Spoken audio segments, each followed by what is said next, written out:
I remember the first night I saw him, the Shadow Man. It was a cold, rainy evening and I was just a young boy, no more than 8 years old. I lay in bed, my small frame buried under the covers, listening to the rhythmic tap of raindrops against the window. The room was dark, save for the occasional flash of lightning that briefly illuminated my surroundings. As the clock ticked past midnight, I felt a chill that made the hair on the back of my neck stand up.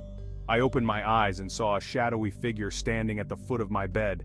His form was vague, almost fluid, but there was no mistaking the malevolent presence he exuded. I wanted to scream, but fear paralyzed my voice. I squeezed my eyes shut, hoping he would disappear, but when I opened them again, he was still there, closer this time.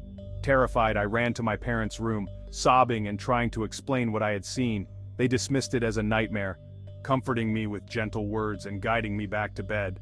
They assured me that shadows couldn't hurt me, that it was just my imagination. I wanted to believe them, but deep down, I knew the Shadow Man was real.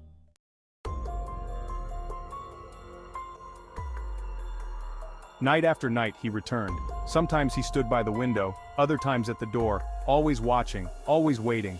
His presence grew stronger, more tangible. Objects in my room began to move on their own. My toys, books, even my bed would shake.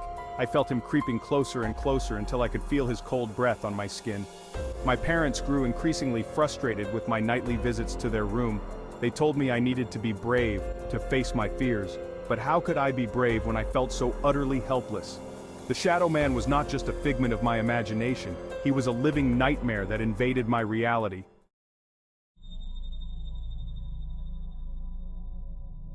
One night I heard my sister screaming. I rushed to her room and found her huddled in a corner, wide-eyed and trembling. She pointed to the shadow lurking in the corner of her room. My parents arrived, trying to calm her down, but their faces betrayed their growing concern. They couldn't deny the strange occurrences any longer. The Shadow Man was no longer content with haunting just me. He had begun to affect the entire family.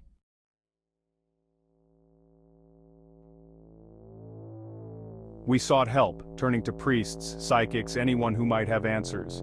They performed rituals, cleansings, and blessings, but the Shadow Man's presence only seemed to grow stronger. Our home, once a place of safety and warmth, became a prison of fear and despair.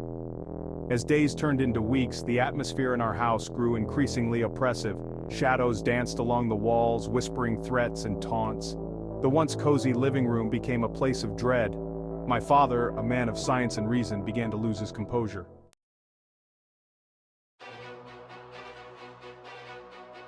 "We need to leave this house," he said, his voice strained. "I don't know what this thing is, but it's not going away. We can't fight it here." My mother nodded, her face pale. She had always been the rock of our family, but now she looked as if she were about to break. "Where will we go?" she asked. "Anywhere but here," my father replied. "We'll pack only what we need and leave tonight." The decision was made swiftly. We packed our bags, leaving behind everything that wasn't essential. As we hurried to the car, I glanced back at the house. The Shadow Man stood in the window, his eyes glowing with an eerie light. A shiver ran down my spine and I quickly turned away.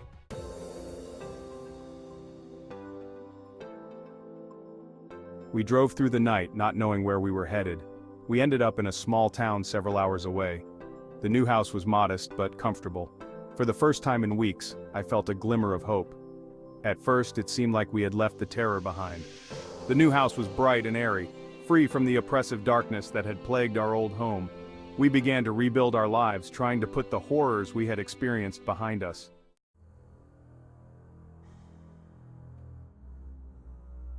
But it wasn't long before the nightmares returned. One night I woke to the sound of whispering. The voice was low and guttural, sending chills down my spine. I looked around the room, my heart pounding, and saw the Shadow Man standing in the corner. His form was more defined now, a tall, dark silhouette with eyes that seemed to glow with an inner fire. "You cannot escape me," he said. "I am the darkness that feeds on your fear. I will consume you all." My screams brought my parents rushing into the room. They saw him too this time, and the look of terror on their faces confirmed my worst fears. The Shadow Man had followed us.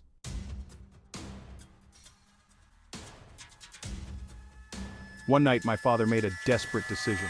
"We need to confront it," he said. "We can't keep running. We need to face this thing head on."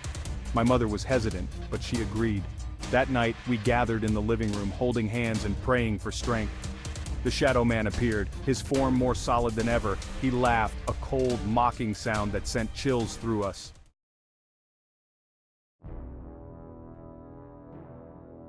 My father stepped forward holding a crucifix. "In the name of all that is holy, I command you to leave this place." The shadow man recoiled, but he did not disappear. Instead, he lunged at my father, knocking the crucifix from his hand. We screamed, the room filling with a cacophony of terror. Just when it seemed all hope was lost, a bright light filled the room. It was as if the very air shimmered with a divine presence. The shadow man screamed, his form dissolving into the light. In an instant, he was gone. We collapsed to the floor, exhausted and shaken. The light faded, leaving us in stunned silence.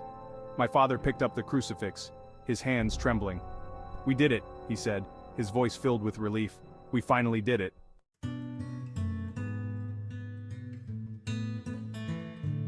The days that followed were a blur of recovery. We were cautious, afraid that the shadow man might return, but he never did. The atmosphere in the house lightened, and we began to heal.